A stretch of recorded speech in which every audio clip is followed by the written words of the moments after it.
Anna had never been to a place like this before. The billionaire's estate sat at the edge of the ocean, its sleek glass walls reflecting the moonlight, its infinity pool glowing like a jewel under the night sky. She stood nervously at the edge of the gathering, clutching a borrowed dress too tight at the waist, watching her classmates laugh and drink under the string lights.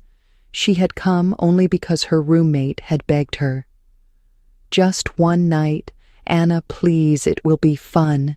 Fun was the last word she would have chosen to describe standing among strangers who wore confidence like a second skin while she tried to disappear into the background. Anna was 22, a senior in college, balancing 2 part-time jobs and a heavy course load. Her life was a string of responsibilities tied together with careful routine. Parties were not part of her world, dares and drinking games even less so. But tonight something inside her had cracked a little. Maybe it was the stress. Maybe it was the feeling of watching her youth slip by unnoticed. Maybe it was the tiny voice in her head whispering that she had been invisible for too long. The dare had started innocently enough. Her friends had surrounded her near the pool bar, teasing, laughing, pushing another shot of something fruity and strong into her hand. "Anna, you never do anything wild, come on just once." She had tried to shake them off, but the circle closed tighter. The dares escalated, and before she knew it, the words were out. "Swim naked, just 1 lap around the pool. Prove you can do something spontaneous for once." Her heart pounded as she stared at the water, shimmering like molten silver. She knew she should say no, knew she should walk away, but her skin prickled under their expectant gazes, and a strange mix of fear and defiance welled up in her chest. "Fine 1 lap." Her voice had sounded steadier than she felt. She slipped away from the group, shedding the borrowed dress behind a cluster of bushes near the pool's edge. The water was cold against her bare skin, sending a shock through her nerves, but she forced herself forward, pushing off into the gentle waves. She swam quickly, heart racing, feeling both exposed and strangely free under the moonlight. The world narrowed to the sound of her own breath, the ripple of water, the rush of adrenaline. She made it to the far end of the pool, turned, and began to swim back. Almost done, almost done. And that was when she saw him. At first, she thought she had imagined the figure standing at the edge of the pool, the tall silhouette half hidden in shadow. But as she drew closer, her breath caught. A man stood there motionless, watching her. His features sharpened as she neared, chiseled jaw, piercing eyes, the faintest crease between his brows. He was not one of the college crowd, not part of the drunken laughter. No, this man radiated authority and cool control. Anna's mind stumbled over itself. Who was he? Why was he here? And then a terrible realization settled over her like a weight. She was naked, in his pool. She reached the edge of the pool, clinging to the cool stone, trying desperately to shield herself, but there was no cover, no towel, no escape. Her friends were nowhere in sight. The man crouched slightly, extending a hand, a dry towel draped casually over his arm. His voice when he spoke was low, smooth, almost amused. "You should be careful whose pool you trespass in." Anna's cheeks burned as she struggled to find words. I did not mean I lost a bet." He raised an eyebrow, his eyes glinting under the lights. "That much I gathered." His gaze held hers longer than was polite, longer than was comfortable, and yet, strangely, it was not cruel, not mocking, just watchful, as if he was trying to decide what exactly she was. In that breathless moment, Anna felt the world tilt slightly, the night thick with unspoken tension. She did not know then that this man, Damien Carrington, was about to change everything she thought she knew about love, about trust, about herself. Anna lay awake that night, staring at the ceiling of the small guest room someone had directed her to after the incident by the pool, replaying every second in her mind. She had wanted to disappear, to vanish from that glittering world where she did not belong, but instead, someone from the staff had quietly led her away from the crowd, wrapped her in a soft robe, and told her she could rest here. She should have left, she knew that, but somehow her legs had not cooperated. And now in the dark she could not stop thinking about the man with the sharp eyes and the even sharper presence.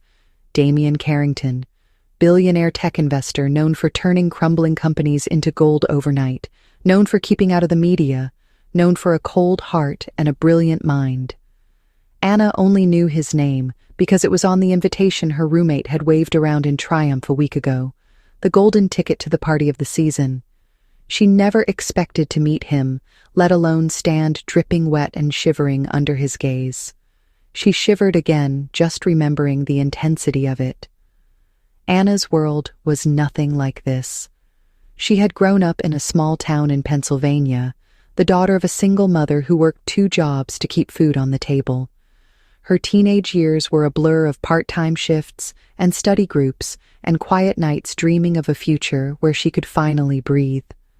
She came to college on scholarships and grit, majoring in English literature with the vague hope of becoming a teacher or maybe a writer if she was brave enough. But bravery was not her strong suit.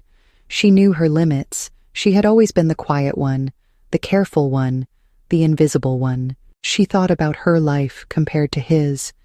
Damian's name was synonymous with luxury, with power, with a kind of magnetic coldness that drew people in, even as it pushed them away.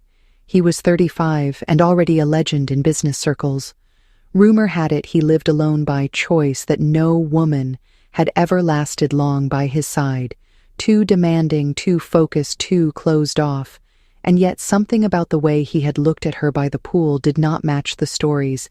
There had been curiosity, there, yes, but also something softer, something that puzzled even him. The next morning, when Anna tried to slip away unnoticed, she was intercepted by one of the staff who politely informed her that Mr. Carrington requested to see her before she left. Her stomach twisted into knots, but refusing did not feel like an option. She followed the woman through wide, sunlit halls to a private terrace where Damian stood with his back to her, coffee cup in hand, gazing out at the endless blue of the ocean. "You swim well," he said without turning. Anna's face flamed. I am sorry about last night. I never meant to." He raised a hand, cutting her off. "I am not here for an apology." His voice was calm, detached, but when he turned she saw the faintest flicker of something behind his eyes. "I want to know why you were here." She blinked. "My friend got an invitation. She wanted to come. I tagged along." His gaze sharpened. "And why did you take the dare?" Anna hesitated. She could have made a joke or brushed it off, but something about the way he looked at her demanded honesty. "I guess I wanted to feel like I was part of something just once, like I was not the boring one, the careful one." Damian studied her silently. Then he gave the smallest nod, as if that answered a question he had been asking himself. Their conversation was brief, but it lingered with Anna long after she left the estate.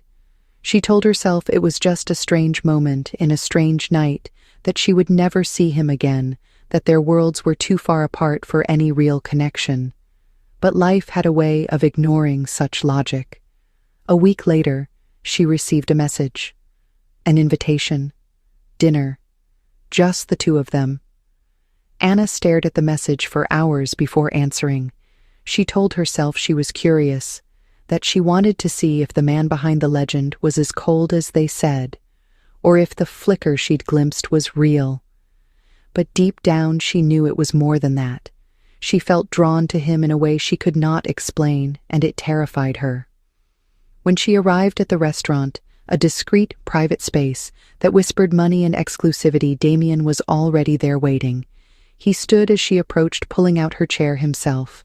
He wore a tailored black suit, his expression unreadable, but his eyes warmed just slightly when they met hers. They talked. At first it was awkward, Anna fumbling with her words, Damian watching her with quiet patience. But slowly something shifted. He asked about her studies, about her family, about her dreams. He listened, really listened, and when he spoke about his own life, his words were careful, measured, but honest.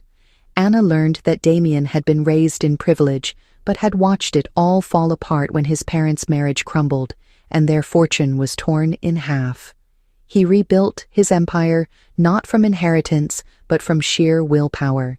He trusted no one, relied on no one. He admitted this with a kind of detached acceptance, as if it was just the way things were. Anna left that dinner feeling both exhilarated and shaken. She knew she should walk away, that this was a game she was not equipped to play, but the next time Damien called, she answered, and the next, and the next. Anna's life began to split quietly into two worlds. By day, she was still the diligent student balancing classes and jobs, still the girl who walked through campus unnoticed, still the one who texted her roommate late at night about study sessions and deadlines. But by night she stepped into a space she never could have imagined before the world of Damien Carrington. It started with dinners, always private, always discreet. He picked places that shielded them from prying eyes where the waitstaff knew his name, but asked no questions. Anna was sure at first that these meetings were a passing interest, a curiosity he would lose quickly. But he kept calling, he kept inviting her, and each time she went, she found herself drawn deeper, not just into his world, but into the mystery of who he was beneath the sharp lines of control. Damien was unlike anyone Anna had ever known. He spoke little, but when he did, his words carried weight. He was meticulous in his habits, precise in his choices. And yet around her, there were moments when the mask slipped just slightly, when his gaze softened, or his mouth quirked in a way that suggested surprise at his own reactions. Anna caught herself wondering about the man behind the perfection. Why her? Why had he chosen to keep seeing her? She knew she was not like the women who usually surrounded him. She saw their photos sometimes in magazines or on gossip blogs. Models, actresses, socialites with flawless faces and effortless confidence. Anna was none of those things. She was plain in comparison, bookish, careful young in a way that felt painfully obvious. And yet Damien never seemed interested in comparisons. With her, he asked questions no one else had ever asked. What do you fear most? What do you want most? When was the last time you felt truly seen? The more time they spent together, the more the tension grew. Not just the attraction that buzzed under the surface, though that was undeniable, but something more dangerous, something more tender. Anna found herself wanting to touch him just to break the careful distance he always maintained. She noticed the way his hands stilled when they brushed hers by accident, the way his breath hitched almost imperceptibly when she leaned too close. But he never crossed the line. Not once. One night after a long dinner, they stood outside his car, the driver waiting discreetly nearby. Damien reached out as if to brush a loose strand of hair from Anna's face, but stopped just short, his fingers hovering near her cheek. His eyes darkened for a moment, and then he stepped back, hands at his sides. "Good night, Anna," he said softly, and the way he said her name made her chest ache. She could barely sleep that night, her body alive with the memory of a touch that had never landed. And then came the moment that cracked their careful rhythm. Anna had been invited to an event, a charity gala where Damien was one of the hosts. She almost said no. The idea of entering his glittering world so publicly filled her with panic. But he had asked her himself, and something in his voice made it impossible to refuse.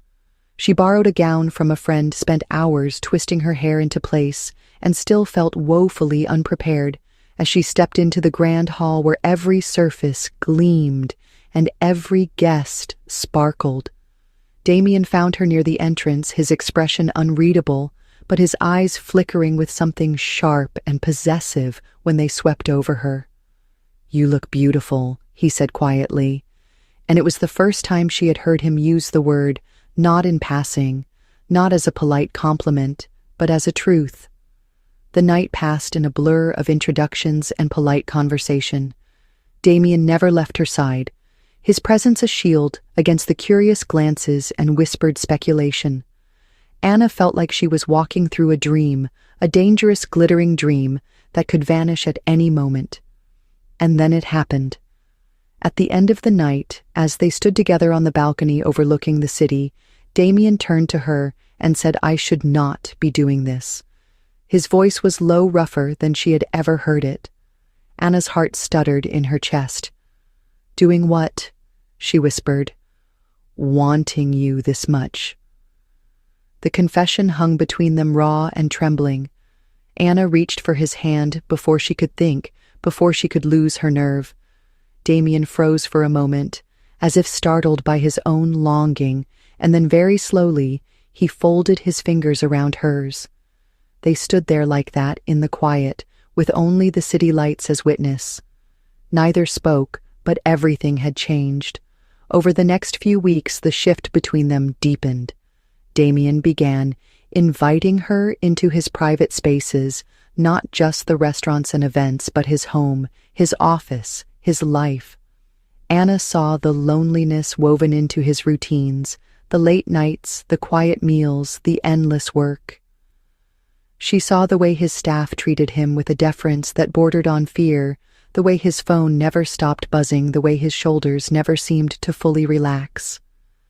She wanted to ease his burdens, even if only by sitting beside him as he worked, by bringing a moment of softness into his carefully controlled world. And yet Damien resisted the full surrender.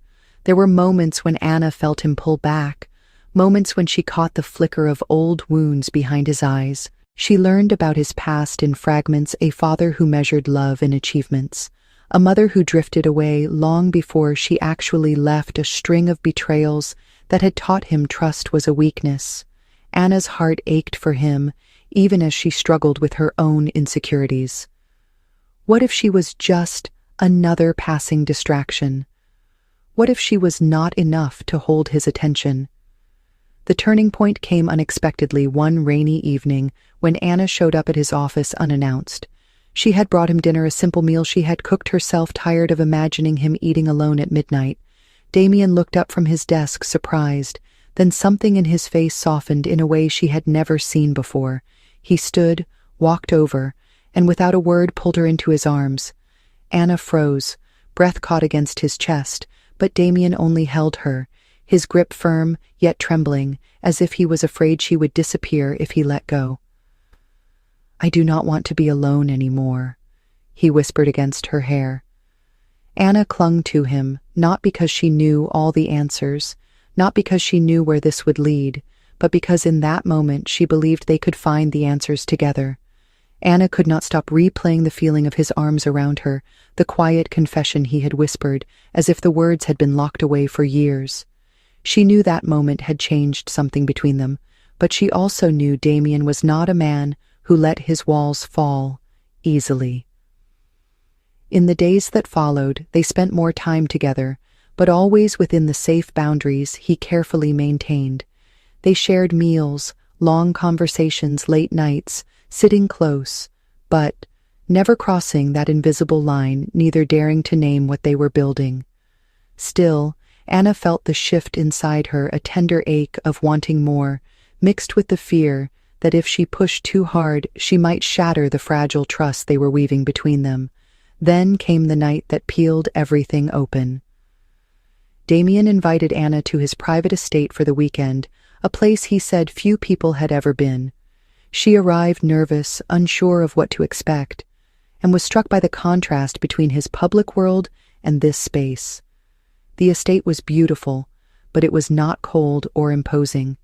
It was filled with small details: books, well-worn blankets, soft lighting, touches of a man who lived in solitude, but not without longing. They spent the day walking through the gardens, cooking dinner together, laughing more freely than they ever had before. Anna saw pieces of Damien that the world never glimpsed: the sharp wit, the quiet generosity, the way he relaxed when no one was watching.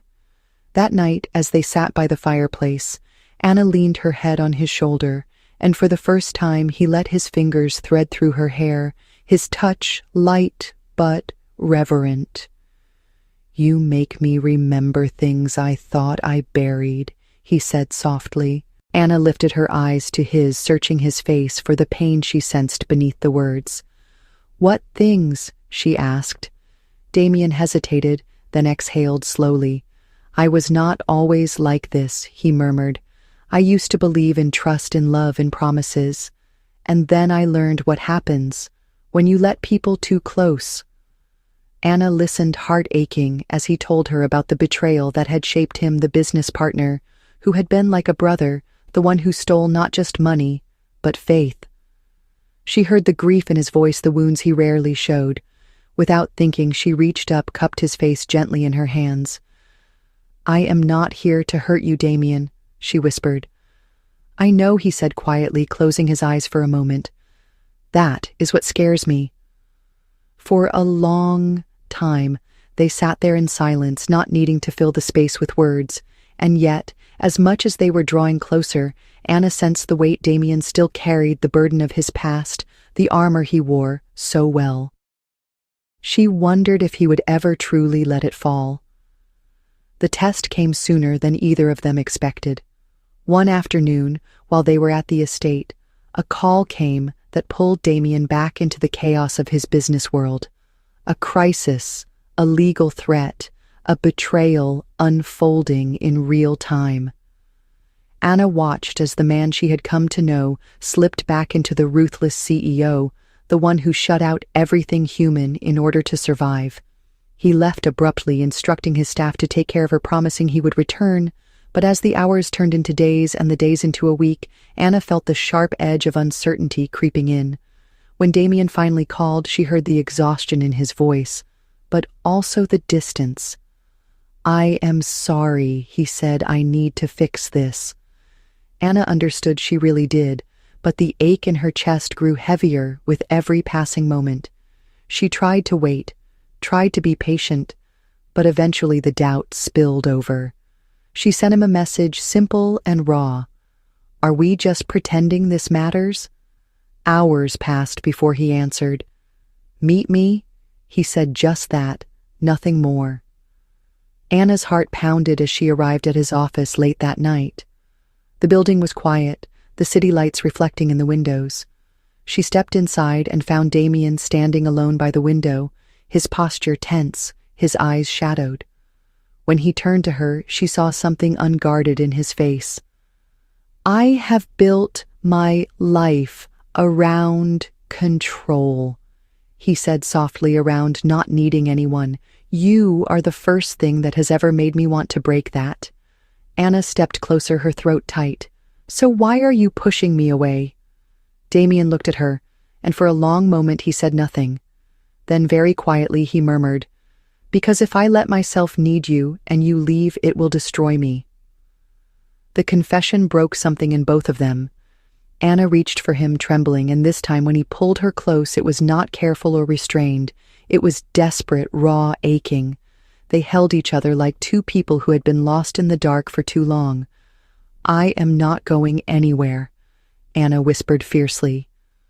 "You might," Damien said, his voice rough. "People always do." "Not me," she promised, pressing her forehead to his. "I am right here." That night they sat together long into the early hours, sharing truths neither had dared speak before. Anna told him about her own fears, her insecurities, the deep sense of unworthiness she had carried for so long. Damien listened, his hands wrapped tightly around hers, as if anchoring them both. They did not pretend to have answers. They did not promise perfect love or easy days. But they promised something else, something even more precious. They promised to try. The weekend that followed was unlike anything Anna had experienced. Damien insisted she come back to the estate with him, not as a guest, not as an outsider, but as someone who belonged. She packed a small bag, unsure if she was ready, but unable to resist. When she arrived, the atmosphere had changed. The staff greeted her warmly, as if they already knew her name. The house felt more alive, and Damien was waiting by the door, his expression soft but determined. "I want you here," he said simply. That night something shifted forever. Dinner was quiet, just the two of them sitting by the fireplace, with candles flickering and soft music playing in the background. Anna watched Damien carefully, noticing how his shoulders relaxed when he was with her, how the hard edge of his voice softened when he spoke to her. They laughed over a spilled glass of wine, their hands brushed as they reached for the same dish, and when their eyes met across the table, the air felt thick with unspoken truths. Afterward, they moved to the living room, sitting close on the couch. Damien turned to her, his gaze intense, his fingers brushing a loose strand of her hair behind her ear. Anna's breath caught as he traced the edge of her jaw, his touch light but reverent. "I have wanted to do this for a long time," he murmured. Anna's heart pounded as she leaned into his touch, her own hand reaching up to cover his. They stayed like that for a long moment, suspended in a delicate balance of longing and restraint. When he finally kissed her, it was slow and careful, as if he was memorizing every detail of the moment. His lips were warm, his hands gentle as they framed her face. Anna melted into the kiss, feeling the world narrow to just the two of them. Damien pulled back slightly, his forehead resting against hers, his breath uneven. "Are you sure?" he asked, his voice a whisper. Anna smiled, trembling but certain. "I have never been more sure of anything." They moved together cautiously, carefully, as if navigating sacred ground. Damien lifted her into his arms, carrying her upstairs to his bedroom. There was no rush, no urgency, just the quiet, tender unfolding of two hearts learning to trust. Anna marveled at how gentle he was, how attentive, as if every touch was a vow, every kiss a promise. For the first time she felt truly seen, not just desired, not just admired, but cherished. Later, wrapped in each other's arms, Anna lay against Damien's chest, listening to the steady rhythm of his heartbeat. He ran his fingers through her hair, pressing soft kisses to her forehead. "I never thought I would find this," he admitted quietly. "Neither did I," Anna whispered. They fell asleep, like that, wrapped in warmth and quiet, and something that felt dangerously close to love. The next morning, Damien surprised her by making breakfast himself, simple but thoughtful. They ate together, laughing at his clumsy attempts at cooking, and Anna felt a sense of normalcy she had never imagined possible with someone like him. For the first time, she let herself believe that maybe, just maybe, they could build something real. But life has a way of testing fragile beginnings. That afternoon, while Anna was sketching in the sunlit sitting room, she overheard Damien on the phone, his voice low and tense. She could not make out all the words, but she caught enough to understand that something was wrong, very wrong. When Damien joined her, his expression was tight, controlled, but she saw the flicker of worry in his eyes.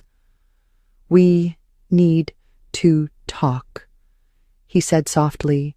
He told her everything, about the company crisis, the financial threats, the betrayals unfolding behind the scenes, about how his enemies were circling and how the people around him were questioning his judgment, including his connection with her. Anna felt the blood drain from her face. "They think I am a liability," she whispered. Damien reached for her hands, gripping them tightly. "You are not," he said fiercely. "But they will try to make you feel that way?" For the first time, Anna understood the full weight of Damien's world. The endless scrutiny, the sharp claws of power, the loneliness that came with standing at the top. She realized that loving him meant stepping into that storm, into a life where every choice carried a cost. She trembled as she faced him. "What do we do?" Damien's jaw tightened. "We stand together," he said simply, "if you are willing." Anna searched his face, feeling the ache of fear and love twist together in her chest. "I am scared," she admitted. "Me too," he said, "but I do not want to let go." "Neither do I," Anna whispered. That night they faced the storm side by side. Damien stood firm in his business, refusing to let outside voices tear them apart.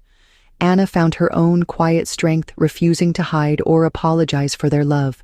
They leaned on each other, holding tight even as the pressure mounted. It was not easy. There were moments when Anna wanted to run, when Damien almost retreated into old patterns of isolation. But each time they pulled each other back, each time they chose to fight for what they had. And when the crisis finally began to settle, when the rumors faded and the fires were slowly put out, they were still standing, still holding hands, still looking into each other's eyes with a depth that only comes from surviving something together. The days after the storm should have been peaceful, but for Anna, they were filled with an ache she couldn't explain. She loved Damien, she knew that now, but loving him came with a weight she hadn't anticipated. The looks from people around them, the whispers, the constant feeling that she didn't belong in his world, it gnawed at her. Damien tried to reassure her. He brought her to meetings, introduced her proudly, kissed her forehead in public like a silent vow. But Anna couldn't quiet the voice in her head whispering, "You're still just the girl who lost a bet and ended up in his world by accident." One evening, as they sat together on the balcony overlooking the city, Anna finally voiced what she had been carrying. "I don't know if I'm strong enough to stand here," she confessed, her voice shaking. "I don't know if I can keep feeling like I'm holding you back." Damien turned sharply, his eyes filled with something fierce and wounded. "You are not holding me back, Anna. You are the only thing keeping me standing." She shook her head, tears gathering. "But I'm just me. You deserve someone who knows how to handle this, someone who isn't overwhelmed by it all." Damien cupped her face gently, his thumbs brushing her tears. "You think I fell in love with you because you know how to navigate my world?" he asked softly. "I fell in love with you because you remind me what's real. Because when I look at you, I remember I'm not just a title or a company or a bank account. I'm a man, and you're the only person who sees that." Anna let the words sink into her chest, warming the cold places. But even so, the pressure didn't disappear. The real twist came not from the media, not from his business, but from something neither of them had seen coming. One morning, Anna's younger sister called in a panic. Their mother, who had been quietly struggling with health issues back home, had taken a turn for the worse. Without hesitation, Anna packed a bag. "I have to go home," she told Damien, her voice steady but her heart breaking. He reached for her, his grip tight. "I'll come with you." But Anna shook her head. "No," she said softly. "This is something I need to do on my own." Damien stared at her, a flicker of panic crossing his features. "You're coming back, right?" Anna gave him a sad smile. "I want to, Damien. But I need to remember who I am without all of this. Please let me go. Please trust me." Reluctantly, Damien let her leave. The weeks apart were harder than either of them expected. Anna slipped back into her old world, caring for her mother, supporting her sister, grounding herself in the simple things she had left behind. And while part of her longed for Damien, she knew she needed this time to find her footing again. She needed to prove to herself that she wasn't just the girl swept up in a fairy tale. She was still Anna, resilient, determined, whole. Meanwhile, Damien threw himself into work, but nothing filled the space Anna had left behind. His penthouse felt colder, his days longer, his victories hollow. He found himself reaching for his phone, staring at photos of her, tracing the edges of her handwriting on a note she had once left him. He wanted to call, to demand she come back, but he remembered her words. "Please, trust me." And so he waited. Days turned into weeks, and still he waited. Then one evening, just as the sun was setting over the city, Damien made a decision. He left his office, got into his car, and drove. Not to her apartment, not to her family's home, but to the small local art gallery Anna had once mentioned, the one where she had dreamed of showing her sketches. He stood quietly in the corner as he watched her across the room, her hair pulled back, her hands moving gracefully, as she explained her work to a small crowd. She looked radiant, alive, completely herself. Damien's heart twisted sharply in his chest. When the event ended, Anna turned and froze when she saw him. "Damien," she breathed, her eyes wide. He stepped forward, his voice raw. "I didn't come here to pull you back. I came here to tell you I love you exactly like this, not as part of my world, but as yourself." Anna's eyes filled with tears. "I didn't know if you'd wait," she whispered. "I didn't know if I deserved you to." Damien closed the distance between them, his hands framing her face. "You were never the one who had to prove anything, Anna. It was me. I had to prove I could love without control, without conditions, without fear." As they stood there, in the quiet space between past and future, Anna realized that what they had survived wasn't the media, or the gossip, or the business pressures. It was themselves, their own fears, their own doubts, their own histories, and in facing those things, they had found something unshakable. Damien leaned down, pressing his forehead to hers. "Come home with me, Anna. Not because I need to protect you, not because you need to fit into my world, but because I don't want to imagine my world without you." Anna smiled, tears slipping down her cheeks. "I was never really gone, Damien. I just needed to remember that I belonged."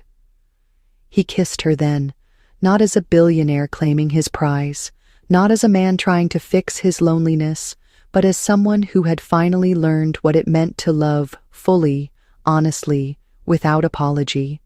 The weeks after Anna returned to Damien's side unfolded like a quiet symphony. There were no dramatic headlines, no flashy announcements, no sweeping declarations to the world. Instead, there were simple mornings where Anna woke up tangled in Damien's arms, sunlight streaming through the window as they lay in the hush of early day. There were soft conversations over coffee, where they spoke about hopes, fears, and plans not just for the next quarter or the next gallery show, but for the life they wanted to build together. Damien still ran his empire, but Anna saw the subtle changes. He no longer stayed in the office until midnight every night. He no longer checked his phone at dinner. He no longer wore the constant armor of a man trying to outpace his loneliness. And Anna, once so unsure of her place, now stood steady beside him, not as a shadow or an ornament or a distraction, but as a partner. She sold her first full collection of sketches, and Damien was there in the front row, clapping the loudest. She spoke on a local radio show about reclaiming confidence after years of self-doubt, and Damien sent her flowers with a note that simply read, "You've always been enough." On the 6-month anniversary of the night everything began, Damien took Anna back to the place where their story had first twisted into existence, the private pool, the one where she had lost that bet, the one where a dare had thrown them into a world neither of them had been prepared for. Standing by the water, Anna laughed softly, shaking her head. "I can't believe this all started because of something so ridiculous." Damien smiled, sliding his arms around her waist. "It didn't start because of the bet, Anna. It started because you were brave enough to jump, brave enough to risk something, brave enough to let me see you." Anna turned in his arms, looking up at him, her heart swelling with a quiet, steady love that had nothing to do with accidents or dares, or the glittering world they had fought their way through. "You were the one who saw me, Damien. You were the one who made me believe I could belong." He kissed her then, slow and sure, as if they had all the time in the world, as if they were finally exactly where they were always meant to be. In the end, the story they carried wasn't about a naked swim or a billionaire's gaze or even the whirlwind that had followed. It was about two people who had learned that love was not about perfection or performance. It was about choosing each other in the quiet moments, in the hard moments, in the moments where it would have been easier to walk away.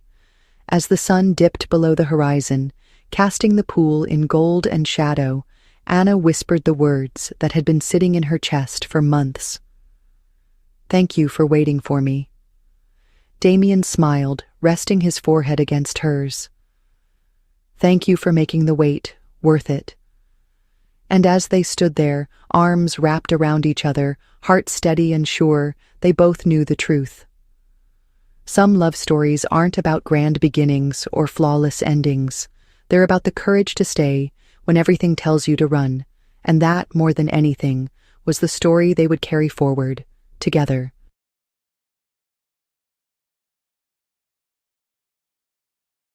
It was a cold, rainy night in Seattle.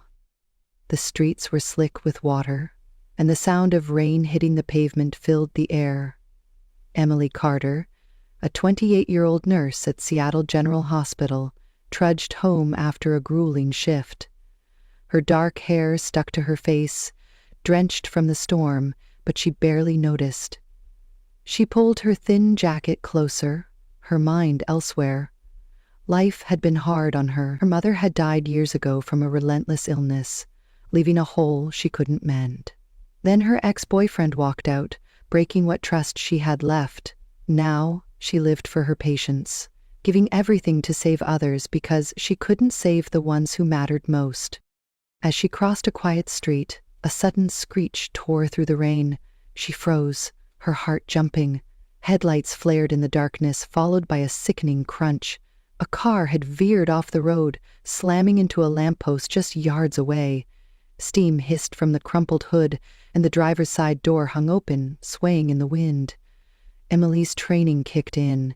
She ran toward the wreck, her sneakers splashing through puddles, until she reached the driver. A man slumped against the steering wheel, his head tilted at an odd angle.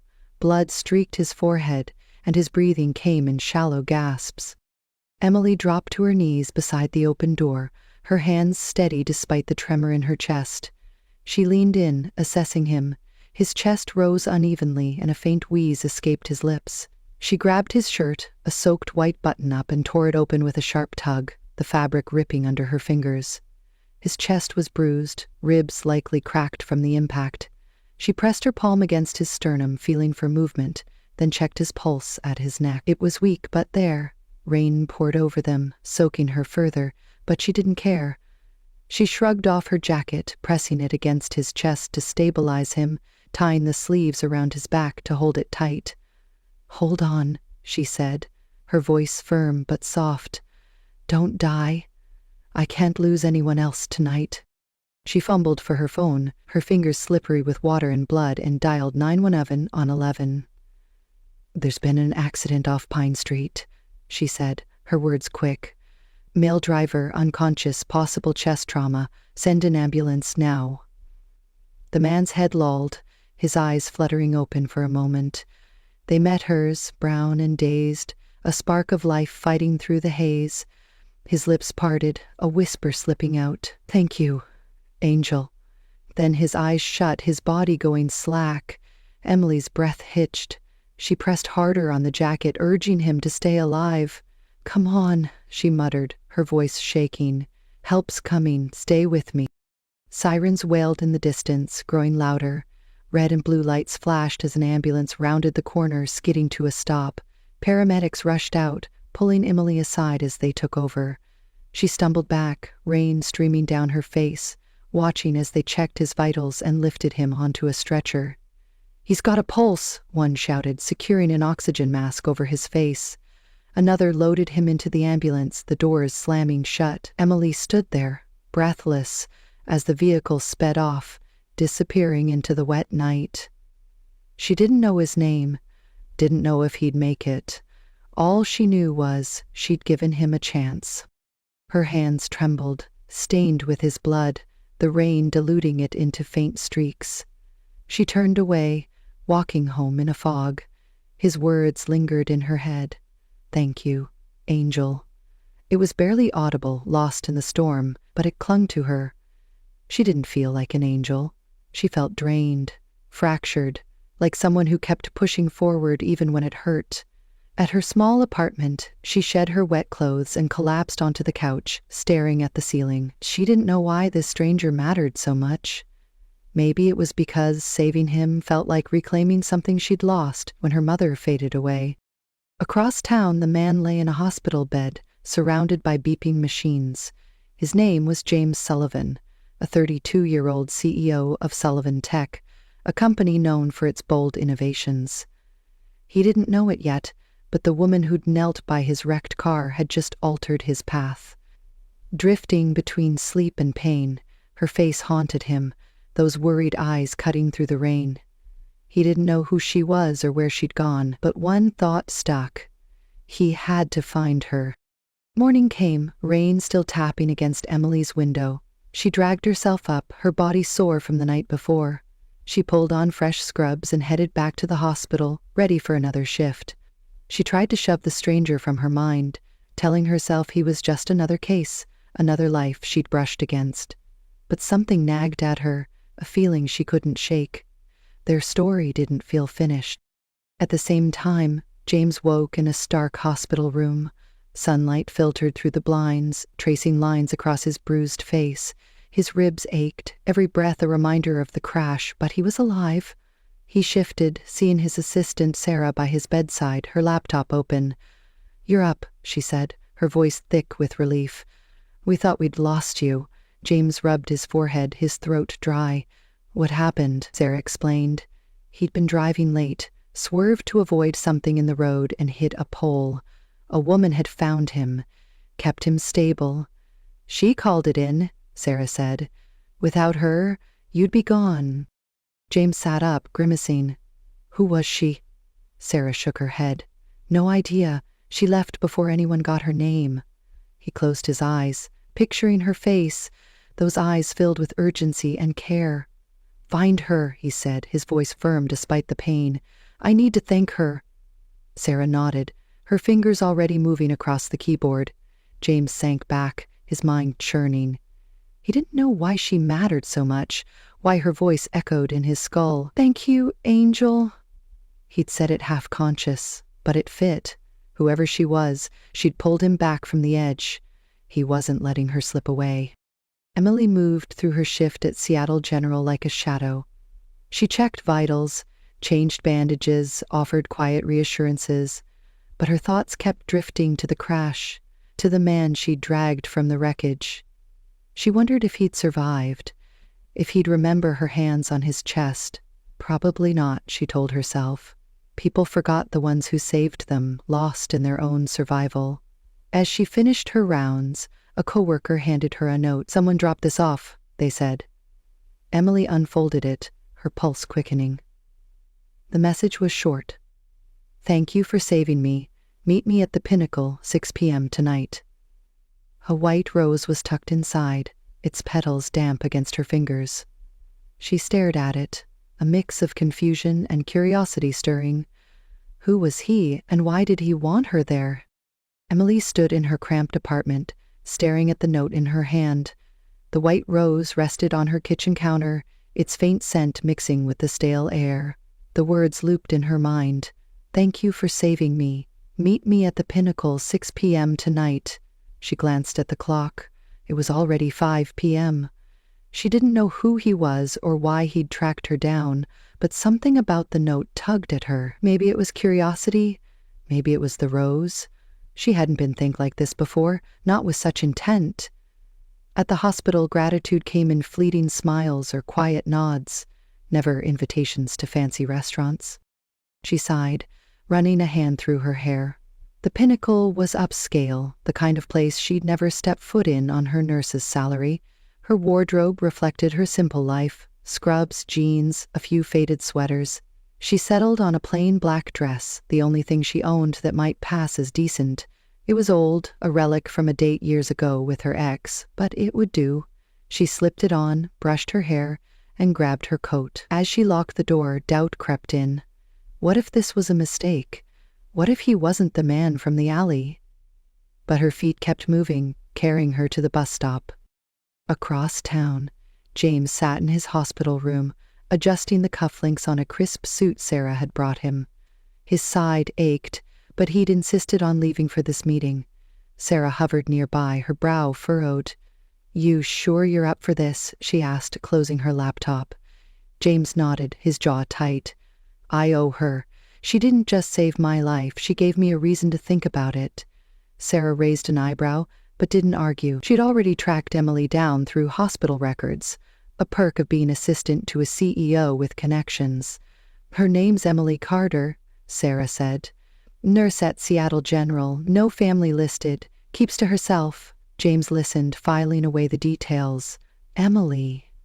It suited her, soft but strong, like the hands that had pressed life back into him. At 5:45, Emily stepped off the bus, the neon glow of the Pinnacle looming ahead. It was a sleek tower of glass and steel, perched on a hill overlooking the city. She smoothed her dress, feeling out of place among the valet drivers and well-dressed patrons streaming inside. The hostess greeted her with a polite smile. Reservation? Emily hesitated. I'm meeting someone. He left me a note. She showed the paper, and the hostess nodded. Mr. Sullivan's waiting. Follow me. Sullivan? The name didn't ring a bell, but Emily followed, her pulse quickening. The hostess led her to a private table by a floor-to-ceiling window.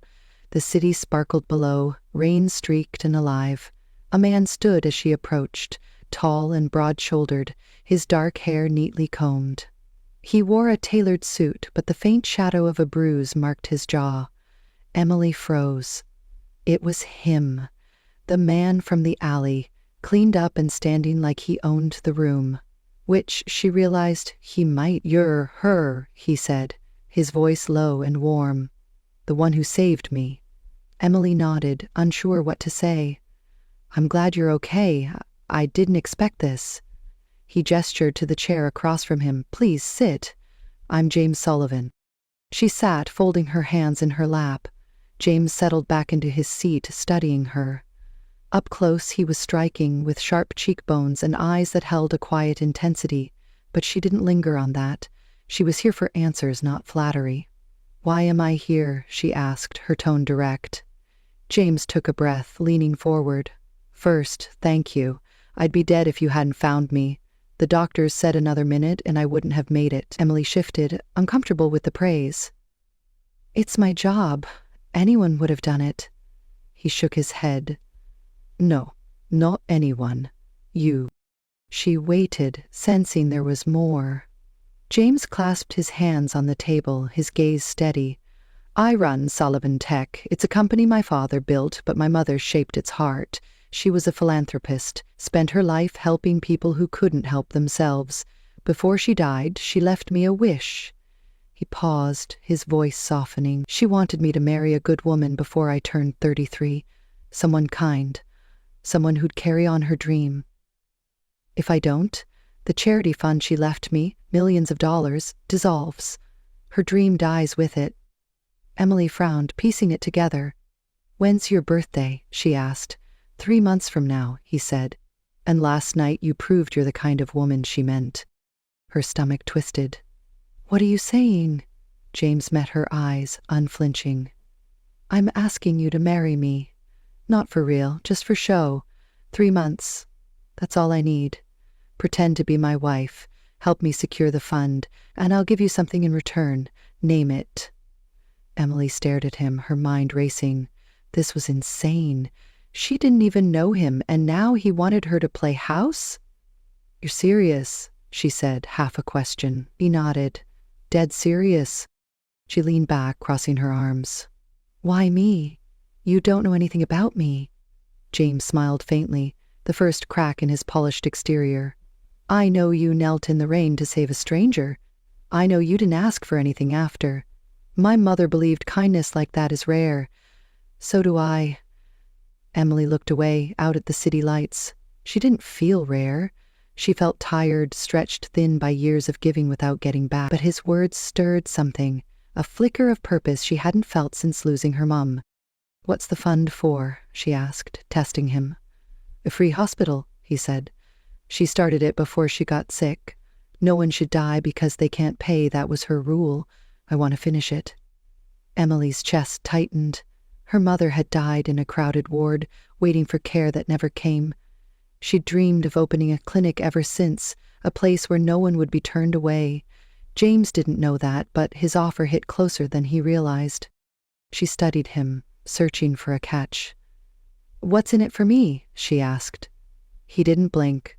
"Tell me what you want, money, a job, anything."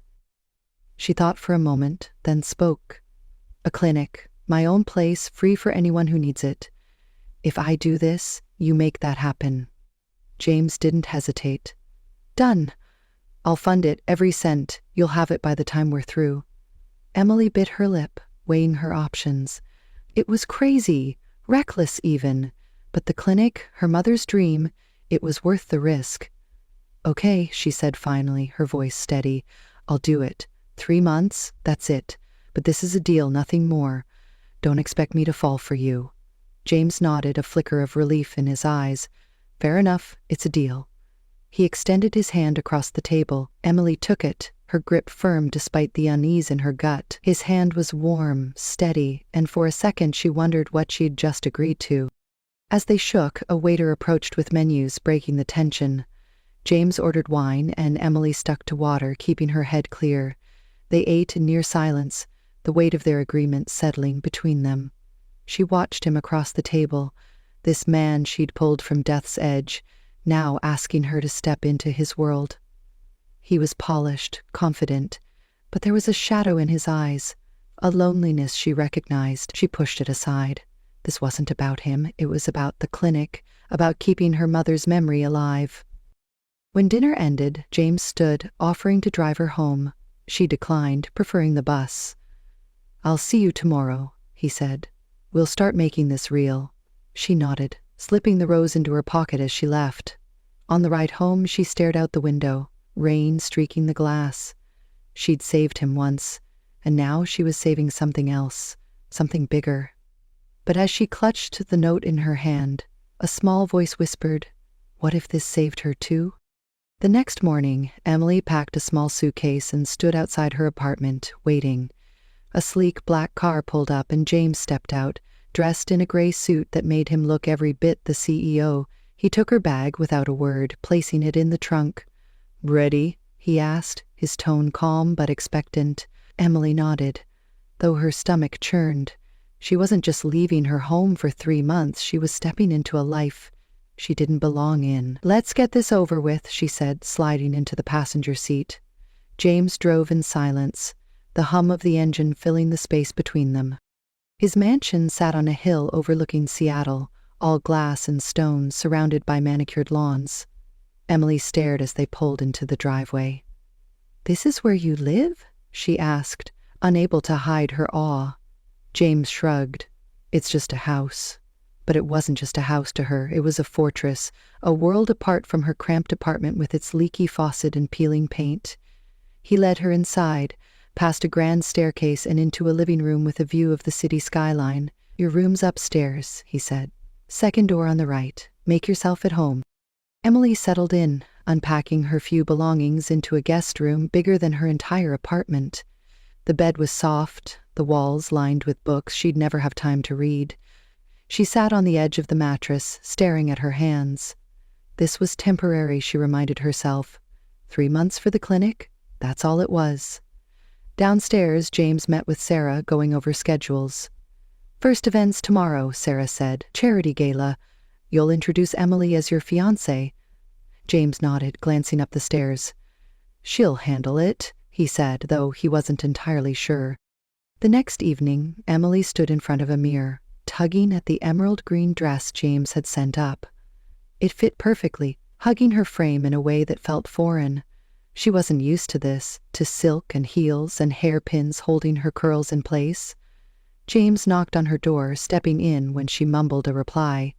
He stopped, his breath catching for a moment. "You look good," he said, simple and honest. Emily smoothed the fabric, avoiding his gaze. "It's not me, but it'll do." He handed her a small velvet box. One more thing. Inside was a silver ring, a single diamond glinting in the light. "For the act," he said. She slipped it on, the weight unfamiliar on her finger. The gala was a blur of chandeliers and clinking glasses. James kept her close, his hand resting lightly on her back as they mingled. "This is Emily Carter," he told a group of donors, his voice smooth. "My fiancée. She's the reason I'm here tonight." Eyes turned to her, curious and appraising. Emily forced a smile, nodding as people congratulated them. "How'd you meet?" a woman asked, her tone dripping. James glanced at Emily, letting her take it. "In the rain," she said, keeping it vague. "He needed help, and I was there." It was the truth, or close enough. Later, they stepped onto a balcony for air. The city glowed below, rain tapping the railing. James leaned against it, loosening his tie. "You did well," he said. Emily shrugged. "I don't like lying." He looked at her, his expression softening. "Neither do I, but it's for something bigger." She nodded, staring out at the lights.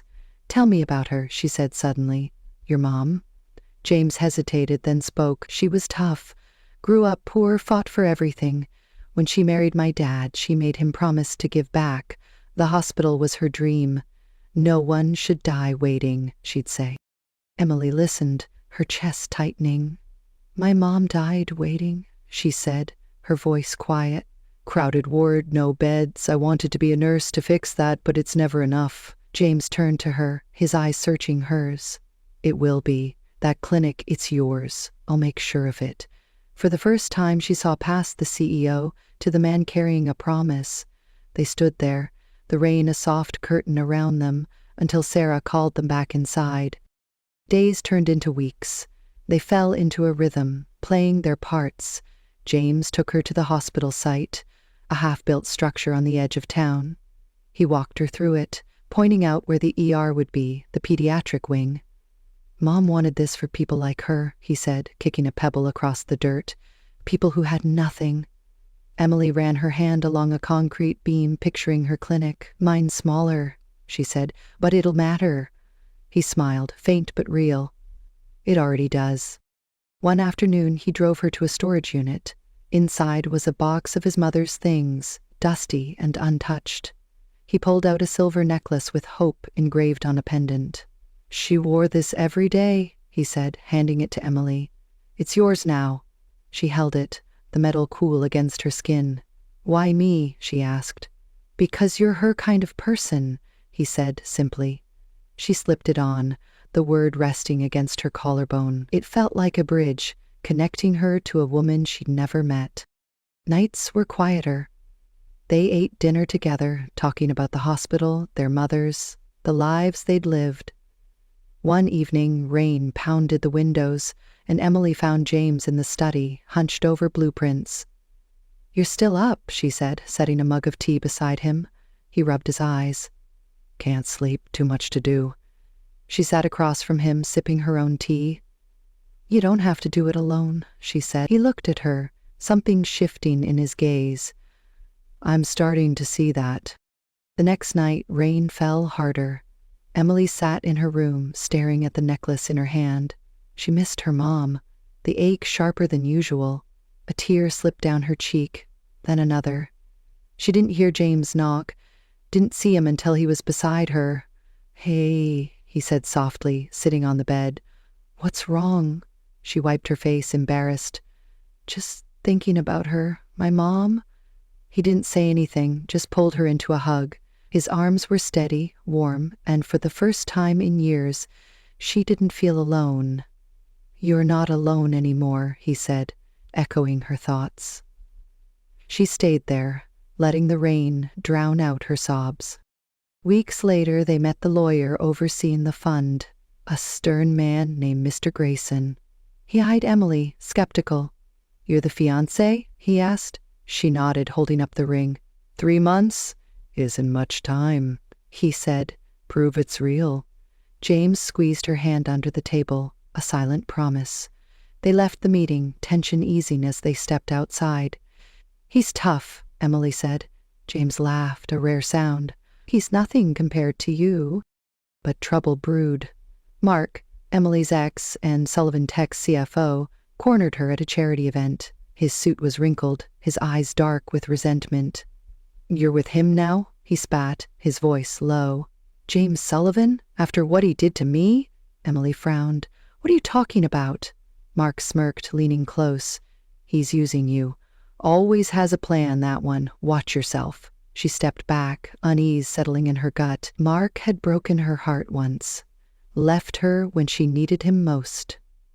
Why was he here, stirring doubt?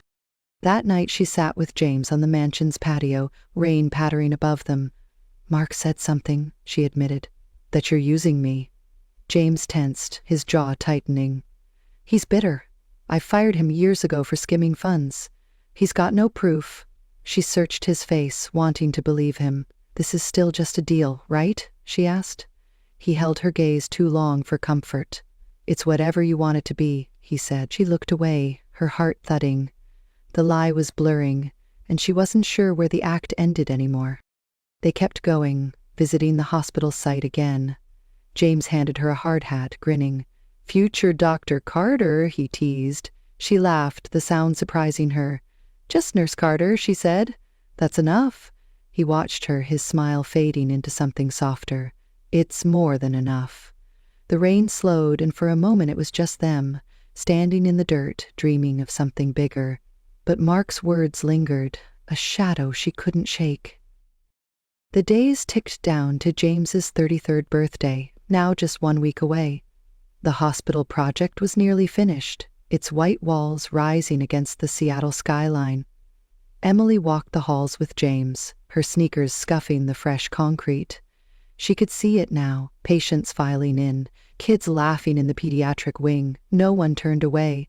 It was her mother's dream, her dream, and James had made it real. She glanced at him as he spoke with a contractor, his voice steady, his suit jacket slung over his shoulder. He caught her eye and smiled, a quiet thing that warmed her more than it should. The line between fake and real was fading, and she wasn't sure how to stop it. Back at the mansion, they sat in the living room, papers spread across the coffee table. James flipped through blueprints, marking changes, while Emily reviewed donor lists for the hospital's opening. Rain tapped the windows, a familiar sound that tethered them. 1 week left, she said, breaking the silence. Then what? James set his pen down, leaning back. We finish the act, secure the fund, open the hospital. You get your clinic. She nodded, but her chest tightened. And us? The question slipped out, unguarded. He looked at her, his expression unreadable. That's up to you, he said. She didn't answer, turning back to the papers, her fingers tracing the necklace at her throat. The next day, trouble struck. Emily arrived home from a shift at Seattle General, her scrubs wrinkled from a long night. A manila envelope sat on the kitchen counter, her name scrawled across it. She frowned, tearing it open. Inside were documents, grainy photos, a typed letter. Her hands shook as she read. James Sullivan plans to sell the charity fund after securing it. He's been lying to you. Check the dates. The photos showed James meeting a suited man, papers exchanged, timestamps from last week. Her stomach dropped. She flipped through bank statements, forged emails, all pointing to one thing. James was playing her, just like Mark had warned.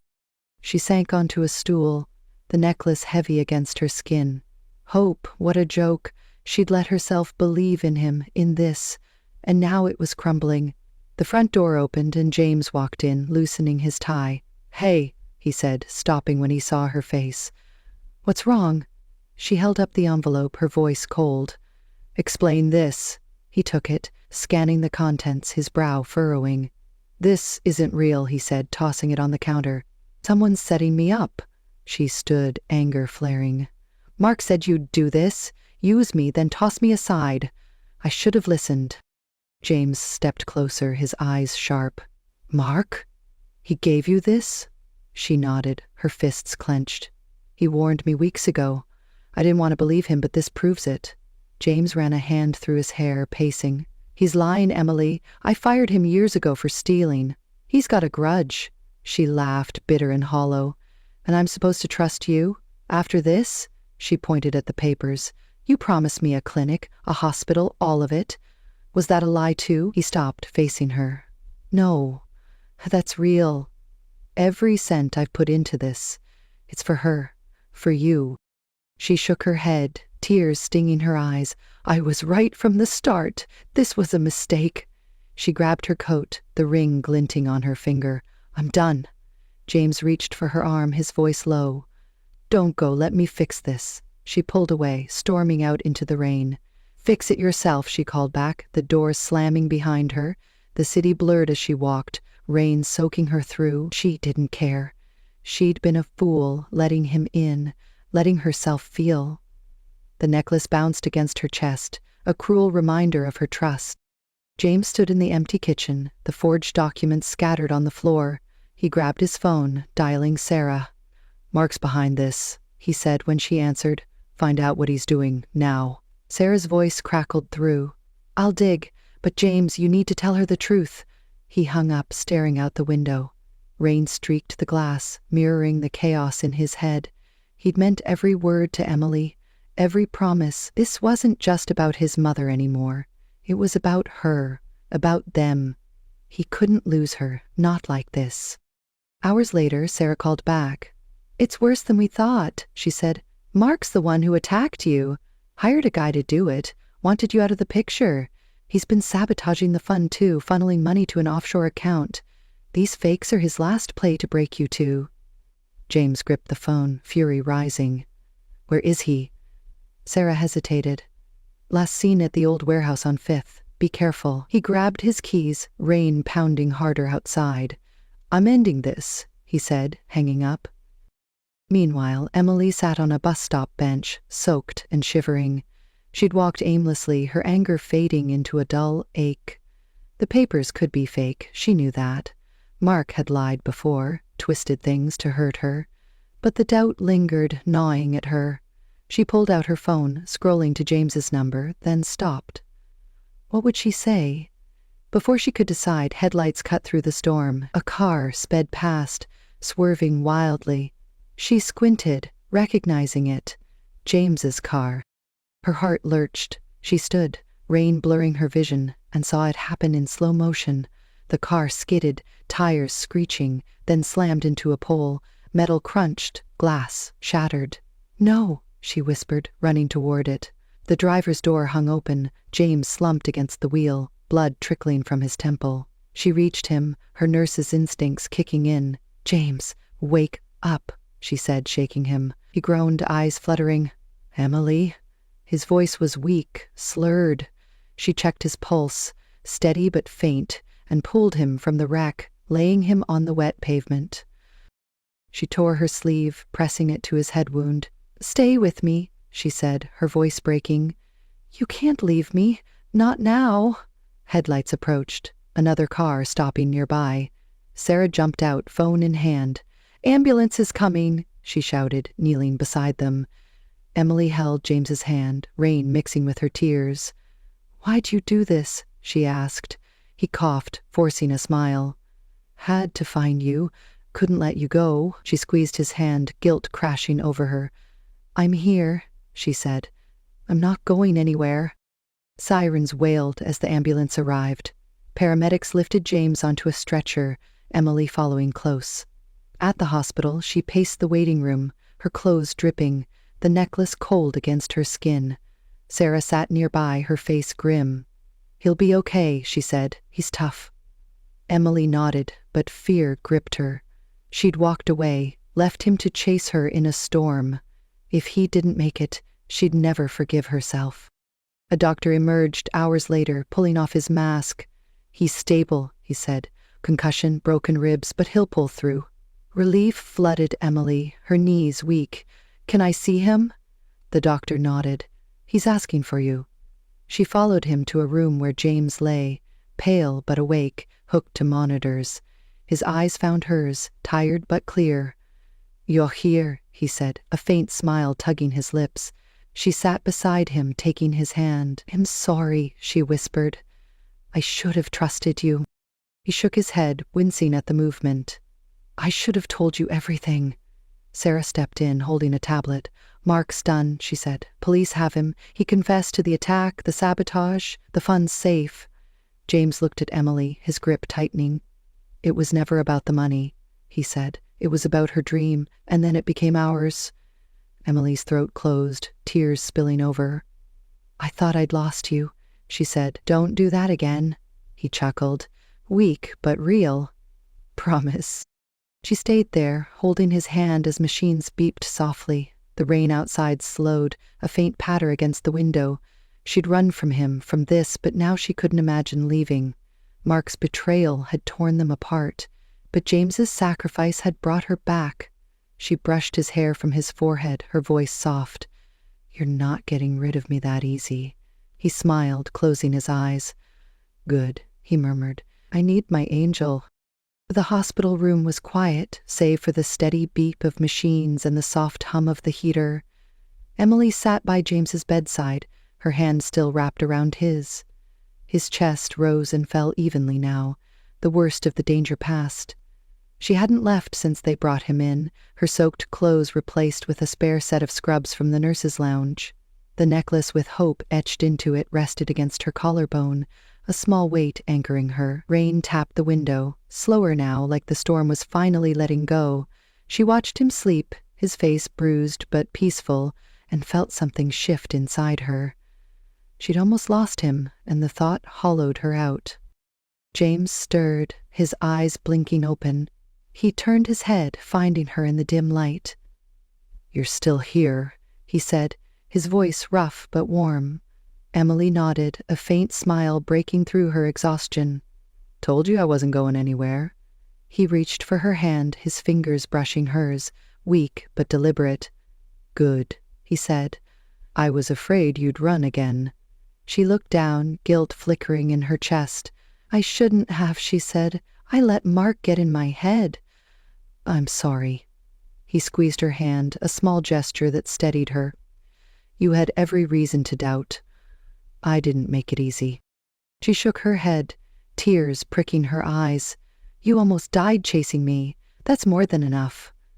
He chuckled, the sound faint but real, then winced, clutching his side. "Worth it," he said. "You're worth it." Emily's throat tightened. She wanted to argue, to tell him he was reckless, but the words wouldn't come. Instead, she leaned closer, brushing a strand of hair from his forehead. "Just don't do it again," she said. "I can't lose you, too." His eyes softened, holding hers.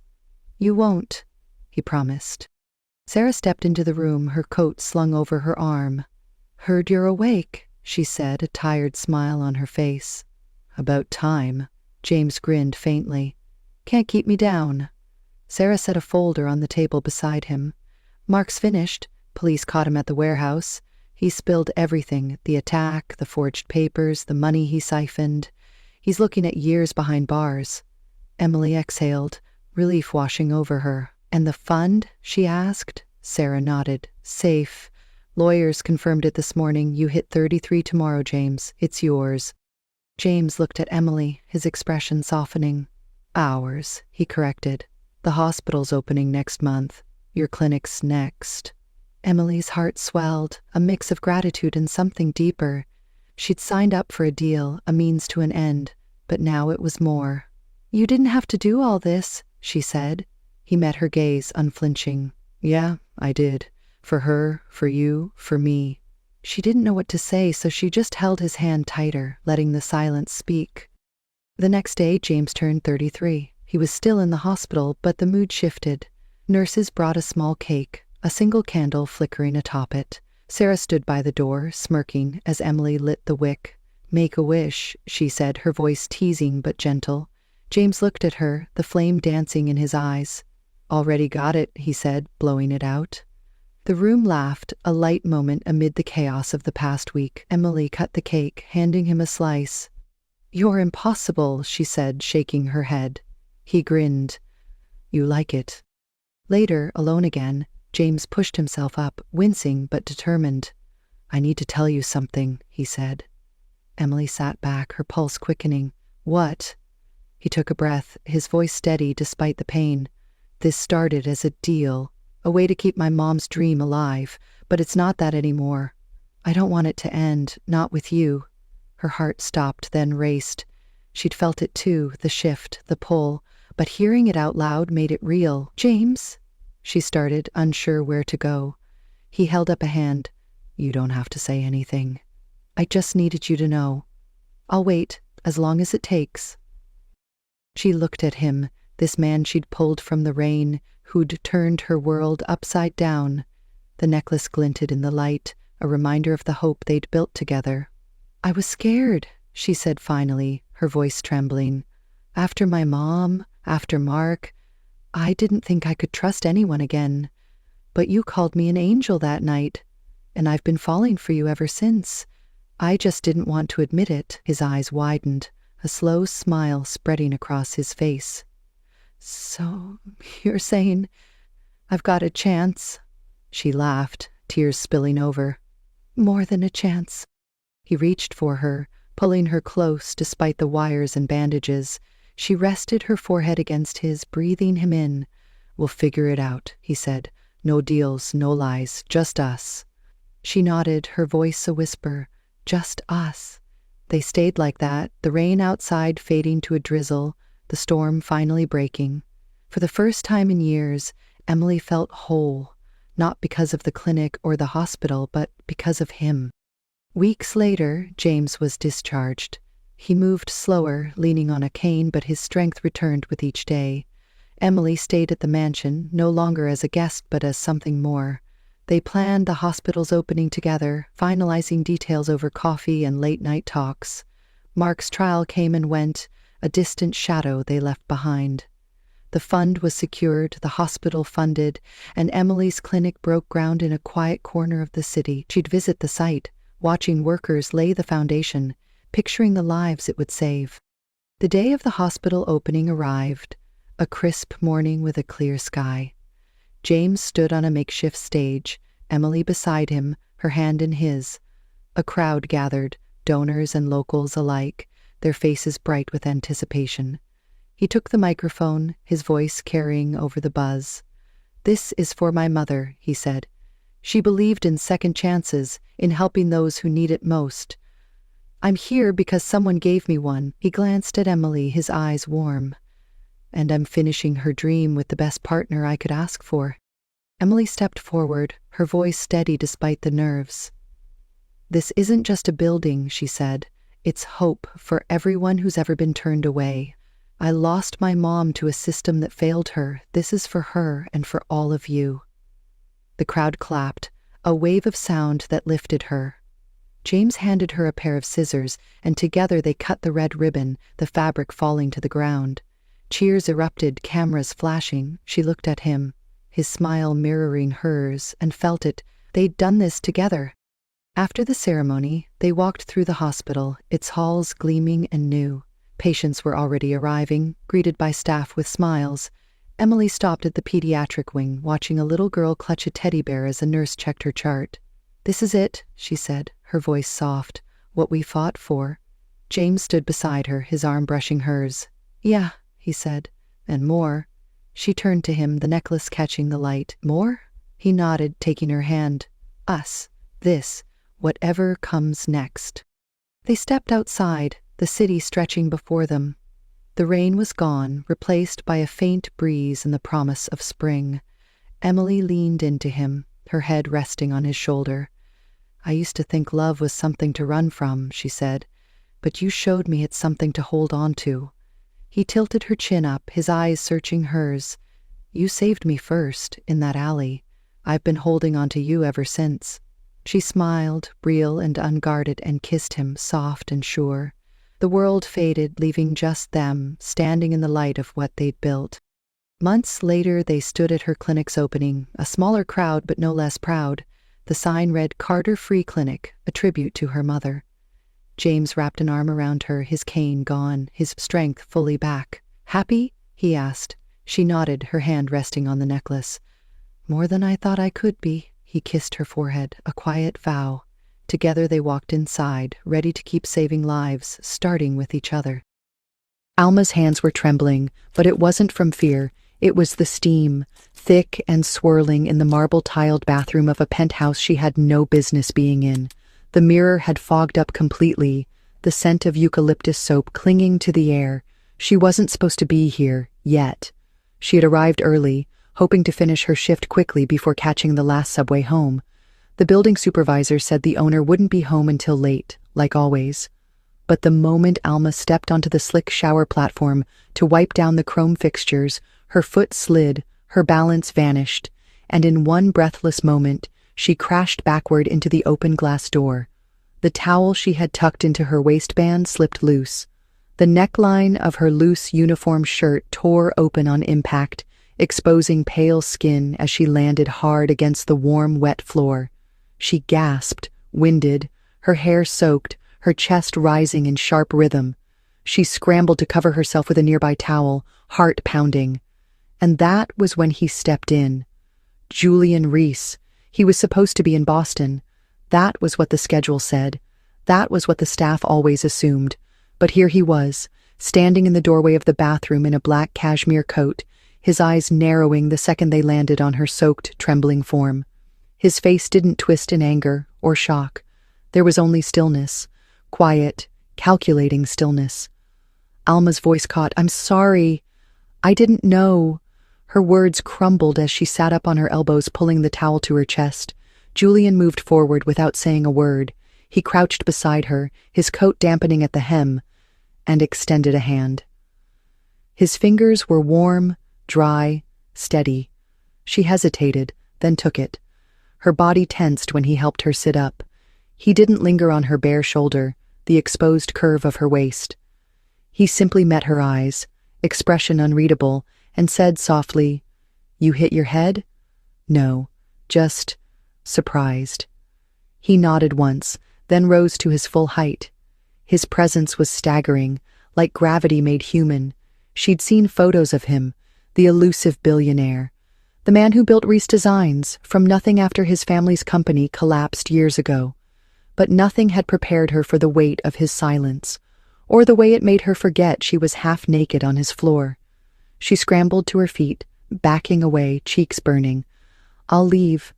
I'm sorry. This was a mistake." He didn't move to stop her, but he didn't look away either.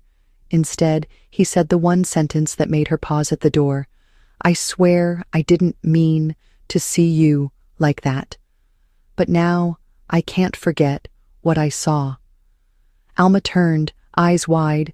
Julian looked at her like he wasn't sure if he was annoyed, intrigued, or both. But behind that stillness, she caught something else, something flickering and unspoken. She gripped the doorknob, trying to calm her breath. She was just a maid, a girl from the Bronx with no experience in this kind of world, and he was the kind of man who broke rules simply by existing. Nothing could ever happen. Nothing should. But in that bathroom, with steam curling between them and the echo of her breath lingering in the air, something already had. Alma Velázquez didn't grow up dreaming of penthouses and designer floors.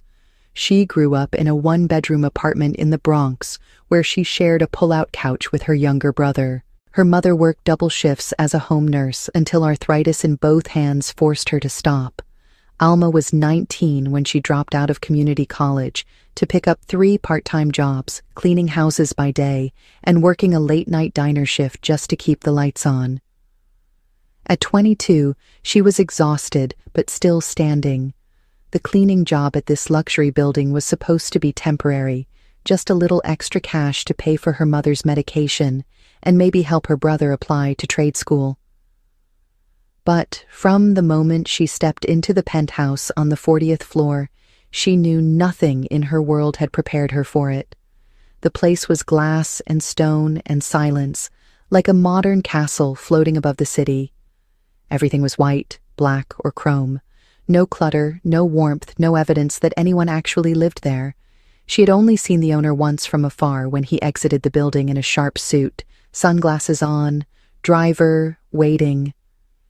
He hadn't noticed her. Why would he? She was just the maid.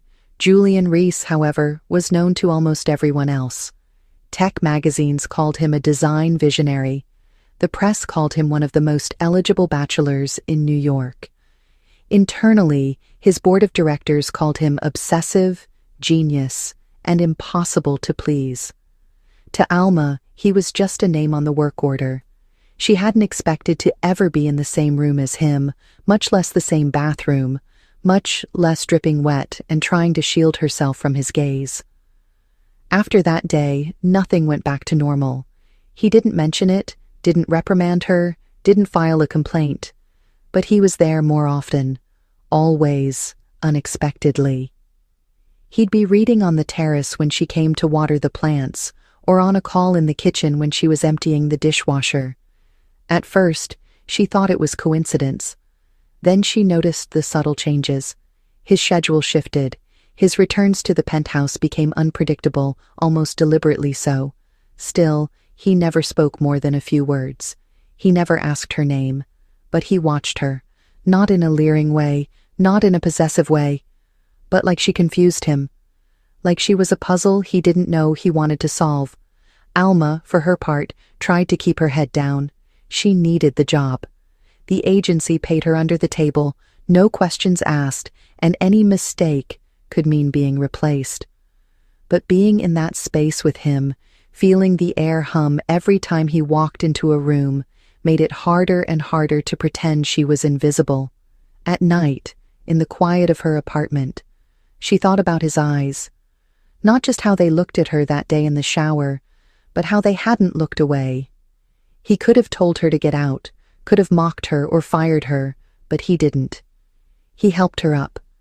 He touched her carefully, gently, like he wasn't used to touching anyone anymore. She wondered what kind of life he had, all alone up there in that perfect penthouse.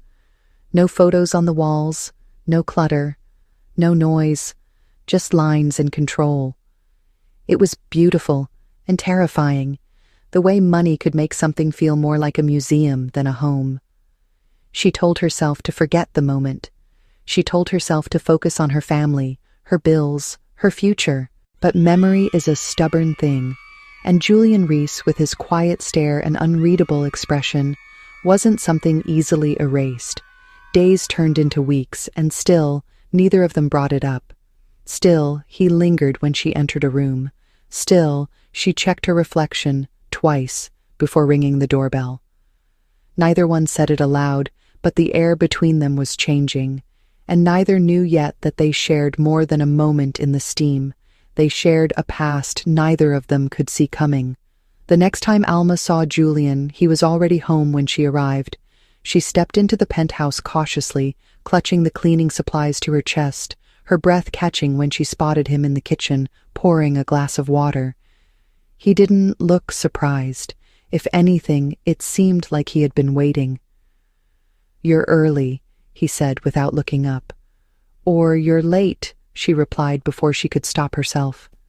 His lips twitched, just slightly, like he was amused. He turned to face her, the glass in his hand catching the light from the window. "Which would you prefer?" She blinked. "I didn't think it mattered." "Most things don't," he said simply, then walked away. The tension started there, in the small, sharp exchanges that sounded harmless but felt like sparks.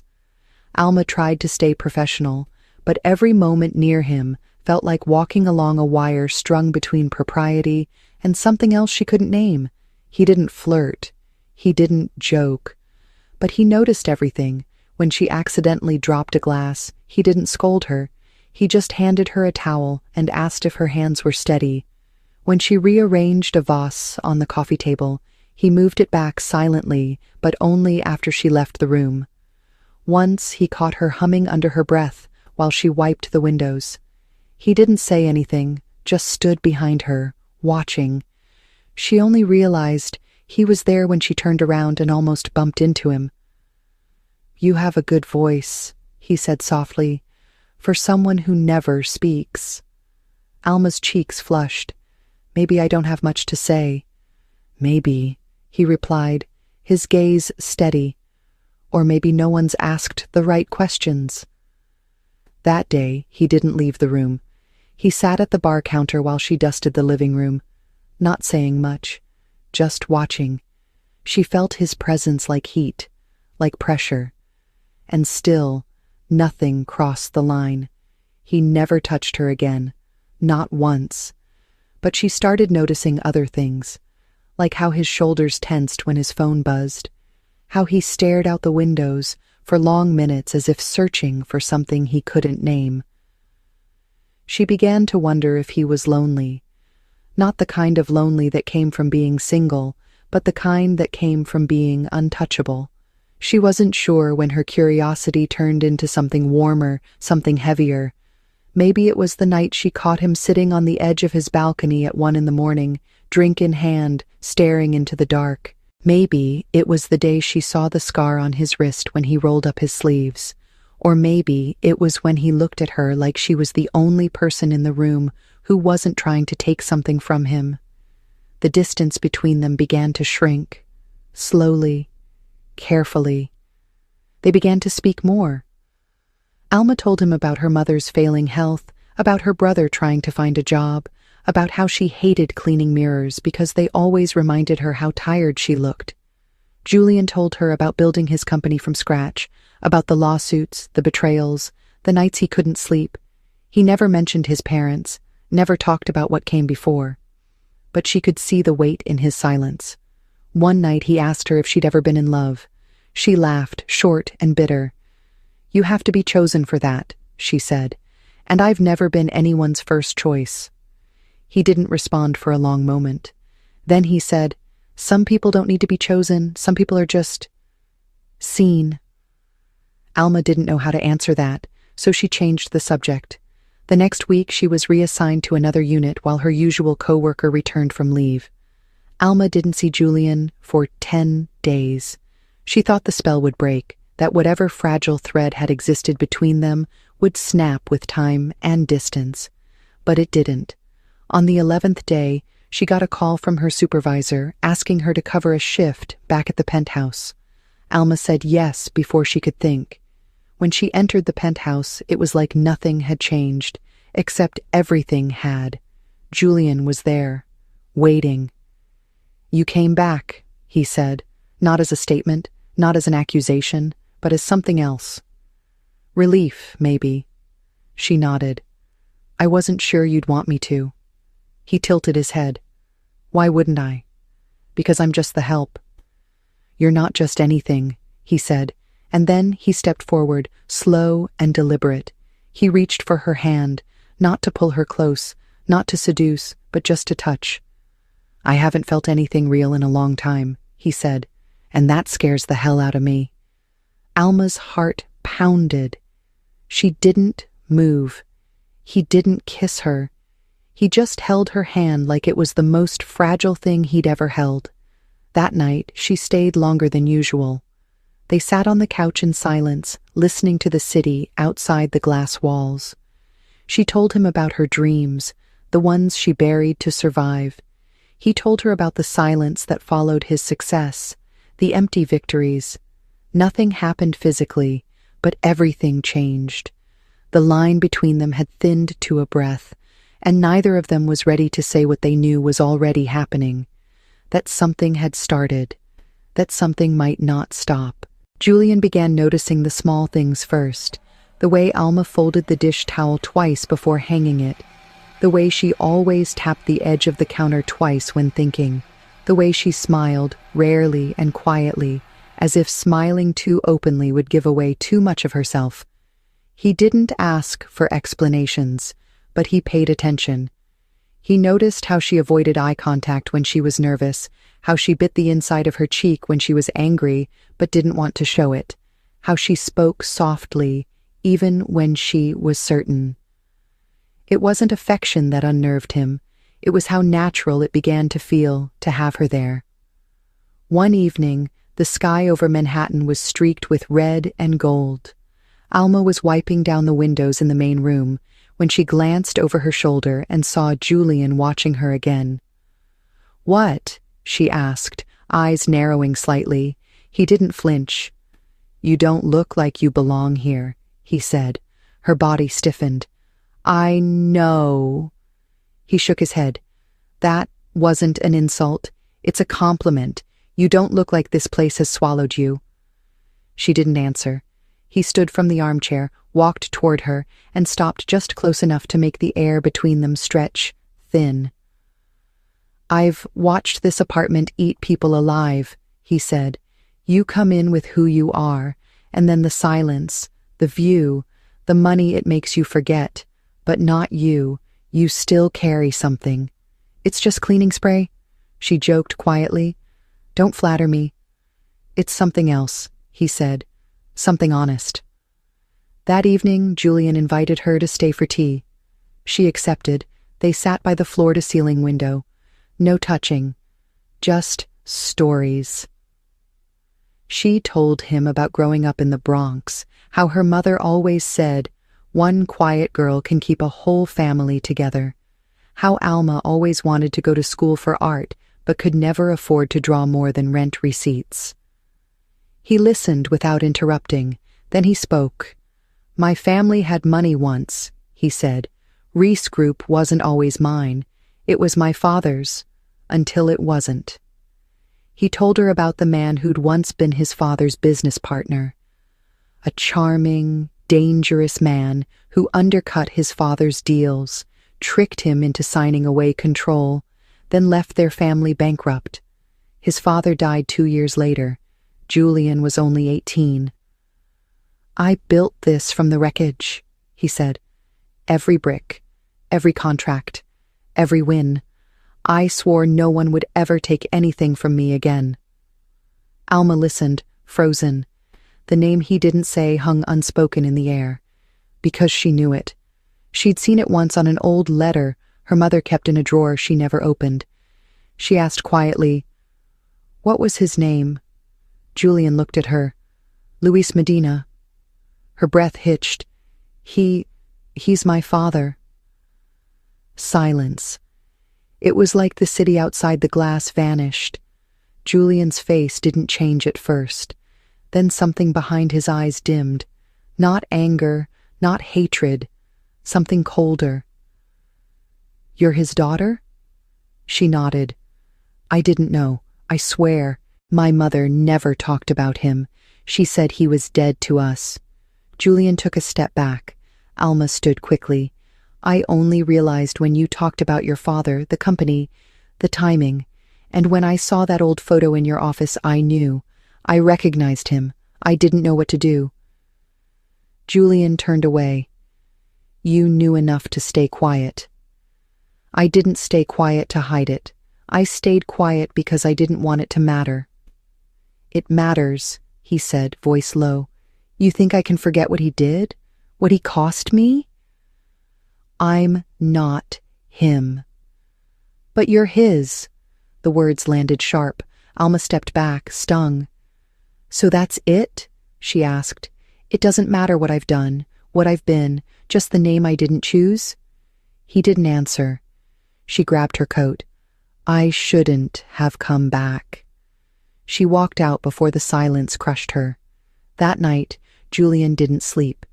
He stared at the ceiling, trying to convince himself she had played him, that it was some long game, that she was sent by fate to remind him that trust was a luxury he couldn't afford, but he knew better. He remembered her flinching when he reached too close, her hands shaking when she thought he was angry, her voice cracking when she said she had never been chosen. The next morning, Alma didn't show up. Not the next day, either, or the next. The penthouse felt hollow. He hated how much quieter it had become. He didn't call. He didn't send anyone. But 3 days later, he walked into his office and opened the drawer that held the old photo, the one of his father and Luis Medina. They were young in it, smiling, partners, before betrayal. He stared at the man who ruined his family. Then he looked at Alma's handwriting on the service form she had filled out the first day she arrived. Her letters curved inward, neat and small, like she didn't want to take up space. He called his assistant. "Find me," the address she put down. 20 minutes later, he was standing on a street in the Bronx, facing a 3-story walk-up. He knocked on the apartment door. A younger boy answered. "She's not home," he said. "She's working the night shift at the diner." Julian nodded. Tell her I left something in the quiet." The boy looked confused. Julian turned and walked away. That night, Alma found a small envelope tucked under her pillow. Inside was a note. It said only, "I see you. Not your father. Not your name. Just you. Come back when you're ready." The next evening, she knocked on the penthouse door. Julian opened it himself. He didn't speak. She stepped in, dropped her bag, and walked straight into his arms. He held her like she was the first solid thing in years. She whispered into his chest, "I don't want to fix your past, but I want to be part of your future." Julian kissed the top of her head. "That's all I ever wanted." They didn't need forgiveness that night. They just needed each other. No legacy, no guilt, just the fragile peace of two people who chose to stay. That night changed everything, not because something extraordinary happened, but because something simple finally did. Alma didn't come back as a maid. She came back as herself, not because he begged, not because he offered her a role to fill, but because she chose to. And Julian, for the first time in years, didn't try to fix, control, or define what she meant to him. He let her be. The shift was subtle, but real. She didn't move in, she didn't stop working, but she stayed longer after her shifts, sometimes curled on the couch with a book, sometimes sketching in the corners of old design plans he'd left out. Julian began to leave her blank notebooks, good paper, expensive pens. He never said it aloud. She never asked. One evening, she found a note in the back of a sketch pad. "Draw the world you want, not the one you come from." She taped it to the inside of her locker. In the penthouse, their physical closeness remained unspoken, restrained, but charged. Julian's hand brushing hers as they passed in the kitchen felt like electricity. Alma's laugh, rare and surprised, always made him freeze as if afraid the moment might end. The tension between them built slowly, one heartbeat at a time. But the rest of the world didn't wait. One night, Julian hosted a private event for a new investor. Alma wasn't supposed to be there. She only stopped by to drop off a book he'd left at her apartment. But the elevator opened, and suddenly she was face to face with a room of suits and stilettos. Eyes turned, some in curiosity, others in judgment. One woman approached her with a cruel kind of smile. "You must be the help," she said sweetly. "Or something more interesting?" Alma didn't respond. She didn't have to. Julian's voice cut through the crowd. "She's exactly who she wants to be," he said, "and she's not here for any of you."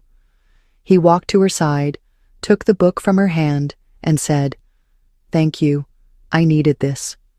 She smiled quietly. "I know." That night, he didn't walk away from her. He walked away from the crowd. Alma followed. In the elevator, they stood side by side. He turned to her slowly. "I'm tired of pretending you're not the best part of my day." She didn't answer right away. "I don't know how to do this," she said. "I don't either," he admitted, "but I know what I want." "And what's that?" He looked at her like the question was too small. "You, just you." They stood in silence as the elevator reached the top. She stepped out, but he didn't follow. "You're not coming?" she asked. "If I go in there with you, I won't let you leave," he said, voice low. "Not tonight, not ever." Her breath caught. "Then maybe you should." Julian stepped out slowly, closing the door behind him. In the dim hallway light, he reached for her hand. She didn't pull away. "I want to be clear," he said. "This isn't about desire. It's not about what happened in that bathroom or what didn't happen after. This is about trust. I want to be close to you because I trust you, because I want you to trust me." Alma stared at him. Her heart was pounding. "I've never done this," she said softly. "I know." He stepped closer. "That's why I want to do this right." She led him inside. There were no grand gestures, no music, no performance, just soft lighting and two people standing very still in the quiet. She reached for his collar, not to pull him closer, but to feel the warmth of his skin beneath the fabric. He cupped her cheek. When their lips finally met, it wasn't rushed. It wasn't frantic. It was patient, reverent, like they were learning each other's language one breath at a time. Julian didn't undress her quickly. He didn't rush through the moment. He touched her as if he was asking, not taking. Her shirt slid off her shoulder slowly. She stood before him, exposed, vulnerable, her chest rising with the weight of what she was about to give. "Are you sure?" he asked, voice barely above a whisper. "Yes," she said, "but only if you promise you won't run when it gets hard." He smiled softly. "Running from you is the only thing I've never been able to do." When he lay her down, he wasn't the powerful CEO. He was a man holding something sacred, and when she wrapped her arms around him, she wasn't the girl from the Bronx anymore. She was just Alma, and she was his. They moved slowly, learning with each touch, with each sound, with each gasp that escaped between whispered names. Afterward, they didn't speak. They didn't need to. He traced slow circles on her back. She rested her head on his chest, listening to the rhythm of something new, something alive. In the hours that followed, neither of them said what it meant, but they both knew. This wasn't just physical. This was surrender. This was the moment they chose not to go back, and neither of them wanted to. The following morning was quiet, almost too quiet. Alma woke first, the sunlight painting soft golden lines across the crisp bed sheets. She lay still for a moment, listening to Julian's steady breath beside her. His arm was wrapped around her waist, possessive in sleep, but gentle. He looked younger like this, softer, less like the untouchable man she first feared and more like someone learning to be real again. She slid out of bed carefully, pulling on one of his shirts that hung loose on her frame. She padded barefoot into the kitchen, still half dreaming, and began making coffee, her hands steady in a way they hadn't been in months. When Julian appeared minutes later, shirtless and still sleepy, she smiled at him without thinking. He stepped up behind her, kissed the top of her shoulder and whispered, "I could get used to this." And she believed him. For the first time in years, Alma allowed herself to hope, but hope is fragile, and the world has a cruel way of testing anything that dares to grow too quietly. That afternoon, Alma received a phone call. Her younger brother Mateo had been involved in an altercation outside his part-time job. A man had tried to steal from the store, and Mateo stepped in to help. In the scuffle, he'd been injured and taken to the hospital. It wasn't life-threatening, but the bills were already climbing. Alma dropped everything. Julian offered his driver, his card, even to come with her, but she refused. "This is my family," she said. "I need to handle it myself." He watched her walk away, jaw tense, eyes unreadable. Alma returned to her old world like stepping back into a skin she thought she'd outgrown. Her mother's apartment was still too small, the fridge still too empty, the pain still too loud. She didn't call Julian. She couldn't.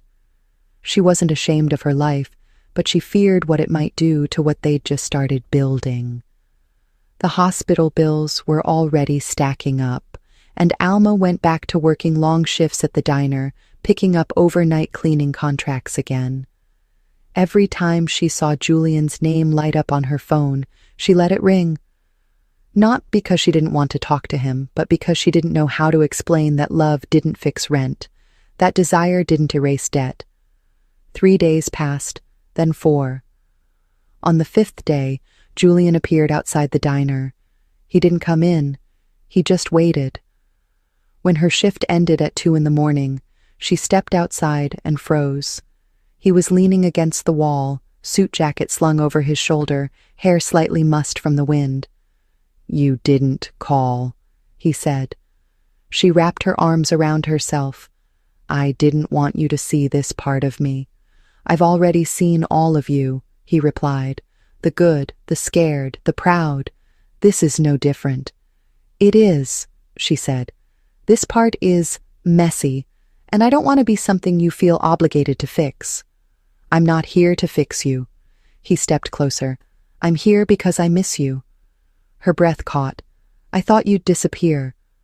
I almost did, he admitted. Not because I stopped caring, but because I thought maybe you needed space to remember who you are without me. And I did, she said.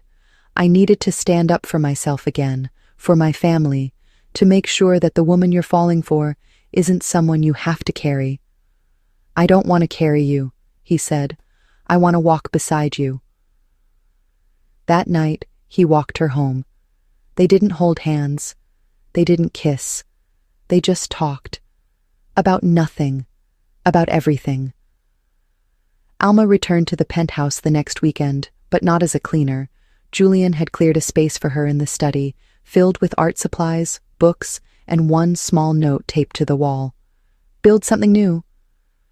She began sketching again, quietly, slowly.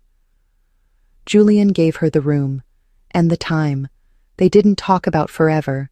They didn't plan, but they stayed, together.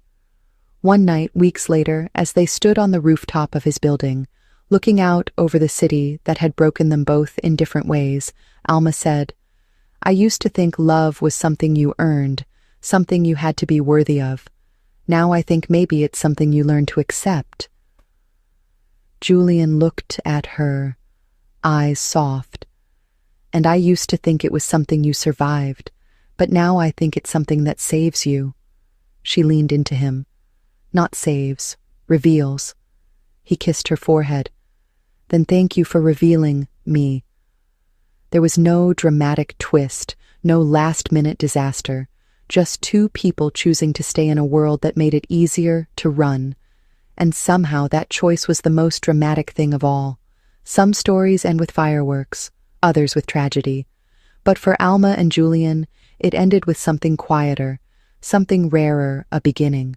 6 months had passed since that first night, the night that changed everything without even meaning to.